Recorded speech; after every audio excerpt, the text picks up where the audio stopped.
Hi friends, welcome to Vishakshara phonics. இன்னைக்கு நம்ம இந்த வீடியோல ஃபோனிக்ஸ் ஏன் கட்டாயமா குழந்தைங்க படிக்கணும் அப்படின்னு நீங்க கேட்குற கேள்விக்கான பதில் தான் பார்க்க போறோம்.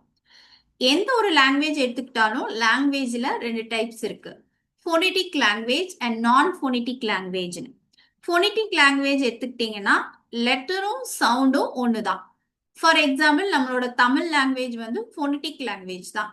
அம்மான்னு நம்ம எழுதணும் அப்படின்னா ஆ சவுண்டும் ஒண்ணுதான், லெட்டரும் ஆ தான். இம் லெட்டரும் இம் தான், எழுதும் போதும் இம் தான். மா இந்த மாதிரி சொல்லிட்டே நம்மளால எழுத முடியும், ஏன்னா தமிழ் வந்து போனெட்டிக் லாங்குவேஜ். இதே இங்கிலீஷ் எடுத்துக்கிட்டீங்க அப்படின்னா இங்கிலீஷ் வந்து ஒரு நான் போனெட்டிக் லாங்குவேஜ்.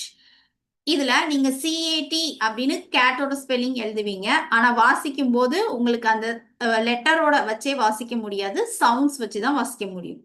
சி ஃபார் க, A for A, T for T. Now நீங்க சேர்த்து வாசிச்சீங்கன்னா க அ ட், cat இப்படின்னு நீங்க வாசிக்க முடியும். ஸோ இந்த ரீசன்னால தான் லெட்டர்ஸும் சவுண்ட்ஸும் வேற. இந்த இங்கிலீஷ் வந்து ஒரு நான் ஃபோனெட்டிக் லாங்குவேஜ் அப்படிங்கிறதுனால தான் நம்ம வந்து ஃபோனிக்ஸ் வந்து கட்டாயமா படிக்கணும் அப்படின்னு சொல்றோம். இன்னொரு கொஸ்டினும் நீங்க கேட்கலாம், நம்ம படிக்கும் போதெல்லாம் ஃபோனிக்ஸ்னு ஒண்ணு இல்லையே, நம்மலாம் இங்கிலீஷ் படிக்கலையா அப்படின்னு இப்ப நிறைய பேர் கேக்குறீங்க. நம்ம படிச்ச மெத்தட் வந்து பாத்தீங்கன்னா ஹோல் வேர்ட் மெத்தட் அப்படிங்கிற முறையில நம்ம படிச்சோம். எப்படி அப்படின்னா, இப்ப ஏ ஃபார் ஆப்பிள் அப்படின்னு சொல்லுவாங்க, ஏ காட்டுவாங்க, ஆப்பிளோட பிக்சரையும் காட்டுவாங்க, ஏ ஃபார் ஆப்பிள் அப்படின்னு நம்மள சின்ன வயசுல சொல்லியிருப்பாங்க.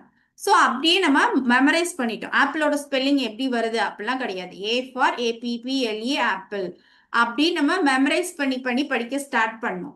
அதனாலதான் இன்னைக்கு வரைக்கும் ஒரு பெரிய வேர்டு எழுதணும் அப்படின்னு நம்ம நினைச்சோம்னாலும் நம்மளுக்கு வந்து ஸ்பெல்லிங் வந்து ஸ்ட்ரக் ஆகும், ஏன்னா நம்ம வந்து மெமரைசேஷன் பண்ணி படிச்சோம். ஹோல் வேர்ட் மெத்தட்னு அதை சொல்லுவாங்க.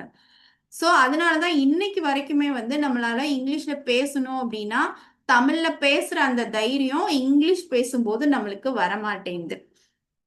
இப்போ நீங்க போனிக்ஸ சின்ன குழந்தைங்க ப்ரீகேஜி எல்கேஜிலே நீங்க வந்து இந்த சவுண்ட்ஸ் எல்லாம் ஸ்டார்ட் பண்ணி சொல்லி கொடுக்க ஆரம்பிச்சிட்டீங்க அப்படின்னா அவங்க எந்த ஒரு வேர்டுக்கும் மெமரைஸ் பண்ண வேண்டாம். எவ்வளவு ஒரு பெரிய வேர்டா இருந்தாலும் அவங்க சொல்லி பார்த்து அதை எழுதிடுவாங்க.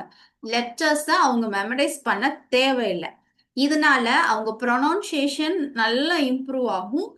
ஸோ அவங்க கான்ஃபிடென்ட்டா இங்கிலீஷ்ல பேச ஸ்டார்ட் பண்ணுவாங்க. ஸோ இதுதான் நம்மளுக்கும் அவங்களுக்கும் உள்ள டிஃப்ரென்ஸ். நம்ம ஏன் போனிக்ஸ் படிக்காம இப்படி இருக்கிறோம் அப்படிங்கிறதுக்கும் போனிக்ஸ் படிச்சா அவங்க எப்படி பிஹேவ் பண்ணுவாங்க அப்படிங்கிறதுக்குள்ள டிஃப்ரென்ஸ். ஸோ எல்கேஜி யூகேஜிலே நம்ம போனிக்ஸ் ஸ்டார்ட் பண்ணி ஒவ்வொரு லெட்டர்ஸோட சவுண்டை இன்ட்ரடியூஸ் பண்ணி அண்ட் தென் அதை கம்பைன் பண்ணி ரீட் பண்ண ஸ்டார்ட் பண்ணிட்டோம் அப்படின்னா ஒரு தேர்ட் ஸ்டாண்டர்ட் வரும்போது அவங்க எந்த ஒரு வேர்டா இருந்தாலும் அதை வந்து அவங்க ஸ்பெல்லிங்கை வந்து அவங்களே எழுதிடுவாங்க, மனப்பாடம் பண்ண தேவையில்லை.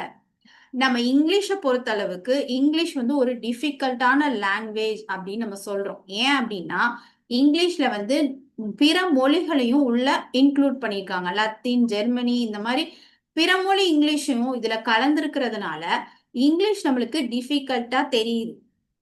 ஸோ குழந்தைகளுக்கு ஸ்டார்டிங்லே இங்கிலீஷ் டிஃபிகல்ட் கிடையாது, இந்த மாதிரி சவுண்ட்ஸ் வச்சு லெட்டர் எழுதுனா நம்ம எவ்வளோ பெரிய வேர்டையும் எழுதிடலாம், எவ்வளோ பெரிய சென்டென்ஸையும் நம்ம ஈஸியா ரீட் பண்ணிக்கலாம் அப்படிங்கிறத அவங்கள ஒரு செகண்ட் தேர்ட் படிக்கும் போதே நம்ம ட்ரெயின் பண்ணிட்டோம் அப்படின்னா ஃபியூச்சர்ல அவங்க வந்து நல்ல ஒரு கான்ஃபிடென்ட்டான ஸ்பீக்கரா வருவாங்க.